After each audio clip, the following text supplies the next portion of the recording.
Sinulubong ng protesta ang unang araw sa posisyon ni Chief Justice Maria Lourdes Sereno. Pero ang bagong punong maestrado, tikom ang bibig at sa halip ay pinagtuunan ng pansin ang pagbalasa sa 3 dibisyon ng Korte Suprema. May news to go si Micaela Papa. CJ Sereno! Bakit ni Aquino? Galit na protesta ng mga magsasaka ang agad sumalubong sa unang araw sa pwesto ni Chief Justice Maria Lourdes Sereno. Pangamba raw kasi ng alyansa ng mga manggagawang bukid sa Hacienda Luisita o Ambala. Baka raw mabaliktad pabor sa pamilya ni Pangulong Aquino ang desisyon ng Supreme Court na ipamahagi na ang hacienda sa mga magsasaka. Nakakakaba po ito na magkakaroon tayo ng isang Chief Justice na puppet at munikang disusi na gagamitin lamang ng presidente at pamilya ng mga pamilya Cojuangco Aquino. Sa kabila nito, nanatiling tikom ang bibig ng punong maestrado at hindi nagpaunlak ng interview. Closed door din ang unang on-bank session na pinangunahan ni Sereno, kung saan binalasa niya agad ang 3 dibisyon ng Korte Suprema.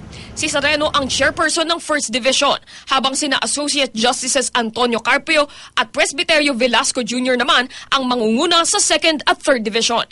Ang Judicial Employees Association o JUDEA, isa sa mga grupong nanindigan noong manatili sa pwesto si dating Chief Justice Corona, tanggap daw ang bagong punong maestrado.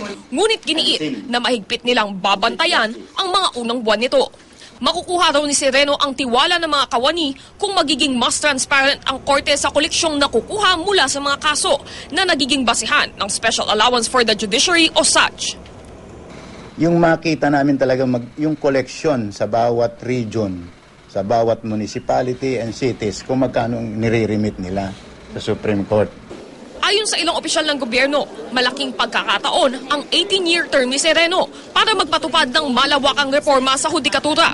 Bagamat singlaking hamon din para sa kanya ang makuha ang suporta ng mga mahistrado dahil sa issue ng seniority. We'll give her time to show what she can really do for the judicial system. It's very challenging.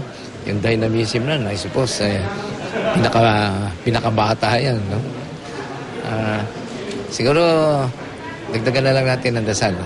Na sana matama yung kanyang gagawin bilang Chief Justice. Micaela Papa, GMA News.